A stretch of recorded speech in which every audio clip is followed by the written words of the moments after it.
Iš Šilutės kilęs Edgaras su kompanionais ruošia baidares.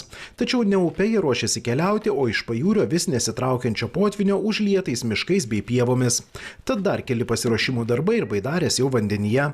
Jomis vyrai įveikia pievą, o po kurio laiko, kad ir kaip keistai tai skamba, įplaukia į mišką. Kodėlgi ne, juolab, kad baidarių istorija yra prasidėjusi Arkties regione ir plaukiojo daug labiau atšiauriomis sąlygomis, negu kad turime šiandien.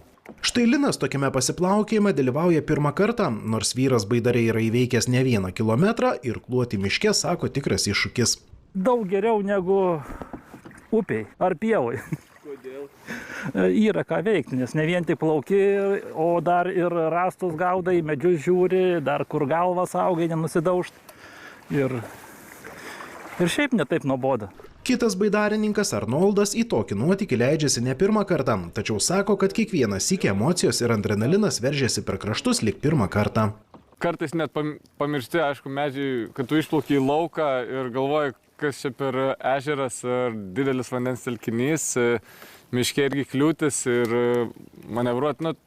Sunkiai žodžiais netgi nupasakojama, reikia pabandyti ir pajausti visą šitą atmosferą. O kelionė mišku tęsiasi. Nors vanduo ir nėra skaidrus, medžių šaknų ar miško paklotės nesimato, tačiau Edgaras siūlo labai ir nesistengti jie domėtis.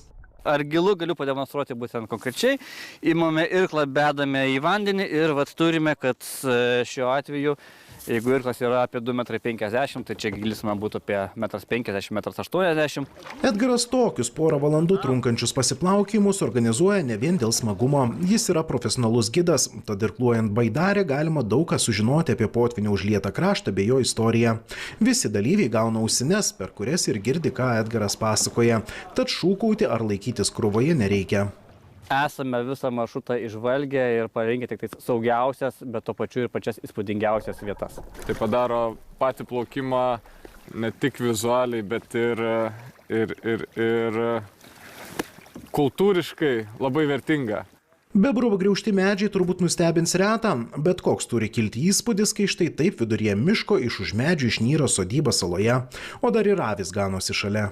Mes priplaukėme lyg ir apleistą sodybą, bet pasirodo tenais gyvena dar žmonės, nors sodybos yra iš visų pusių apsemtos. Tai daugelį būna nuostaba pamatyti tikrąjį pelkininkų gyvenimą, nepaskaityti, nepažiūrėti, bet pamatyti patiems gyvai.